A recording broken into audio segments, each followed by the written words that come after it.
Karibu katika tafakari ya siku. Leo ni Ijumaa ya juma la 6 la Pasaka. Injili inayotuongoza leo inatoka kwa mwinjili Yohane, sura ya 16 aya ya 20 hadi ya 23a.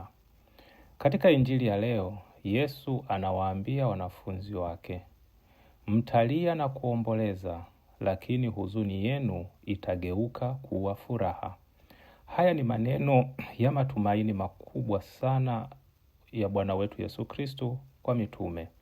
Yesu hakuwaambia wanafunzi wake hawatapata huzuni, hakuwaambia kuwa maisha yatakuwa rahisi, badala yake aliwaambia ukweli, kutakuwa na machozi, majaribu na wakati mwingine giza kabisa, lakini mwisho wake kutakuwa na furaha. Hata katika maisha yetu, mara nyingi tunapitia vipindi vya huzuni.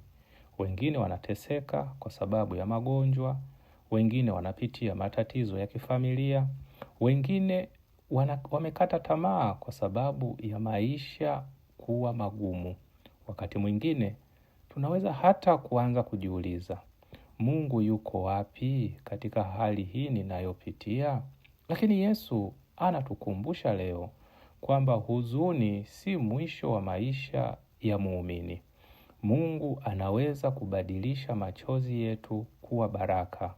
Anaweza kubadilisha maumivu kuwa ushuhuda.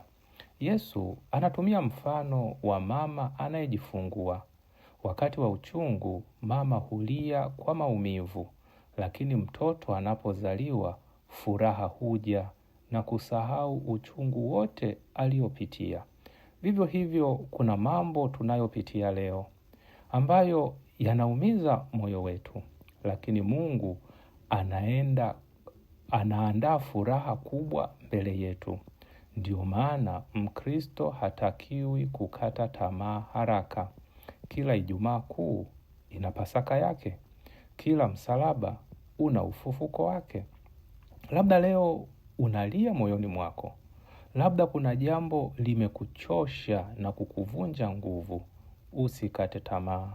Yesu anaona machozi yako na kwa wakati wake atayageuza kuwa furaha.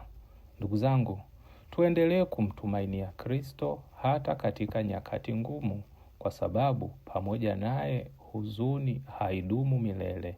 Mwanga wa Mungu huja badala ya giza. Basi tusali. Bwana Yesu, tunakuja mbele zako kwa huzuni, majeraha na mahangaiko yetu. Tufundishe kukuamini hata katika nyakati ngumu. Badili machozi yetu kuwa furaha, hofu yetu kuwa matumaini na udhaifu wetu kuwa nguvu. Ukae nasi kila siku ya maisha yetu. Akubariki na kukulinda Mungu Mwenyezi, Baba na Mwana na Roho Mtakatifu.